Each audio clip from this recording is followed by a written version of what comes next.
Hello everyone and welcome to my monthly vlog. I'm a week late this month as we've been busy with tax year end and also our financial year end, so my apologies. Since my recording last month, we've had another budget and Jeremy Hunt has made a few changes to national insurance and some other small tweaks. So the main highlights are, firstly, around national insurance. The main rate of employee NI class 1 will be reduced from 10 to 8%. This had already been reduced from 12 to 10% in January this year. The main rate of self-employed NI, which is class 4, will be reduced to 6%. While the autumn statement initially confirmed a reduction from 9 to 8% starting in April, the rate now has been further decreased. With personal taxation, the higher rate of capital gains tax on residential property will be reduced from 28% to 24%.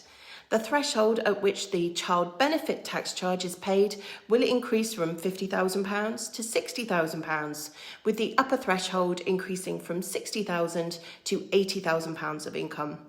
A consultation is also under review to whether it could be moved from an individual basis to a household basis, so we need to watch this space. For those who currently opt out of receiving child benefit and now could opt back in without a charge, you can do that in April, and this can be done online.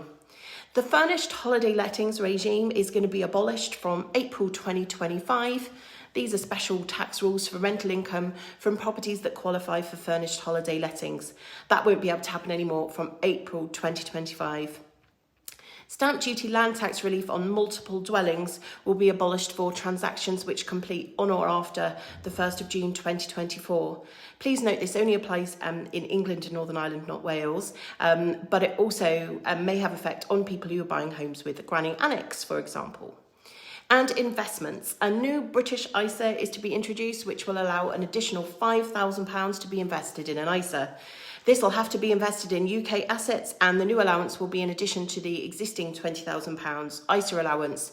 We don't have any further details. We don't know when this is going to happen, and we are expecting further details after the consultation, which is going to begin in June, but we think it will take some time. In other news, despite falling inflation, the Bank of England have opted to leave the base rate unchanged, but all signs indicate that we will see changes to interest rates in June.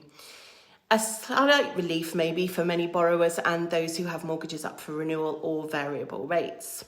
And the market, of course, likes this news, with returns being very positive for the year to date. The FTSE and the S&P 500 are hitting all-time highs, and portfolios are eventually seeing some recovery after a long road of volatility and poor returns for investors.